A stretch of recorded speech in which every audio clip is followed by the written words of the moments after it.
તો ગીર સોમનાથ જિલ્લાના લોઢવા ગામમાંથી શંકાસ્પદ અનાજ ભરેલું એક કન્ટેનર જપ્ત થયું છે. તંત્રએ બાતમીના આધારે ગામમાં દરોડા પાડી આ કન્ટેનર ઝડપી પાડ્યું છે. તો મહેશ ભોળા નામના શખ્સની વાડીમાં તપાસ કરાઈ હતી, ત્યારે ગોડાઉનમાંથી ગેરકાયદે અનાજ ભરેલું કન્ટેનર ઝડપી કાર્યવાહી કરાઈ. તો કન્ટેનરમાં સરકારી અનાજ ભરેલું હોવાની પ્રાથમિક વિગતો બહાર આવી છે. અનાજના 406 કટ્ટા જપ્ત કરી વધુ કાર્યવાહી હાથ ધરાઈ છે.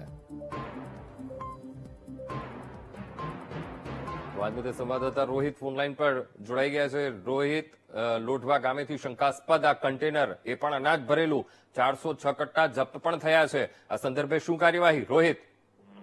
ચોક્કસથી ખાસ કરીને જે લોઢવા ગામ છે, લોઢવા ગામે મહેશ ભોળા નામનો જે શખ્સ હતો, તેની વાડી ખાતે એક અનાજનું ખાસ કરીને જે કન્ટેનર હતું તેની અંદર ઘઉં અને બાજરીનો જથ્થો મોટા પ્રમાણમાં રાખવામાં આવ્યો હતો. ત્યારે જે કન્ટેનર છે તેને હાલ જિલ્લા પુરવઠા વિભાગની ટીમ છે તેને બાતમીના આધારે રેડ કરી અને મહેશ ભોળા નામના વાડીના ગોડાઉનમાંથી આ કન્ટેનર જે સમયે અનાજનું ભરાઈ રહ્યું હતું તે સમયે ખાસ કરીને આ કન્ટેનરને પકડવામાં આવ્યું છે. ને જે અનાજ છે તે હાલ પ્રાથમિક તપાસમાં તેવું જાણવા મળ્યું છે કે આ જે સરકારી અનાજ છે ને ખાસ તો જે ગરીબ માણસોને જે રેશનિંગમાં જે અપાતું હોય છે, જે ગરીબી રેખાથી નીચે જીવતા તે લોકોનું અનાજ હોવાનું હાલ પ્રાથમિક તપાસમાં સામે આવ્યું છે. ત્યારે પ્રશાસન દ્વારા જે ટેન્કરને જપ્ત કર્યું છે ને તેની સાથોસાથ ગોડાઉન માલિક મહેશ ભોળા છે તેની ઉપર કાર્યવાહી હાથ ધરવામાં આવી છે. સાથોસાથ જે આ અનાજ છે તે કઈ જગ્યા ઉપરથી લાવ્યું હતું ને કઈ જગ્યા ઉપર લઈ જવાનું હતું તે સમગ્ર મામલે હાલ તપાસ ચાલી રહી છે.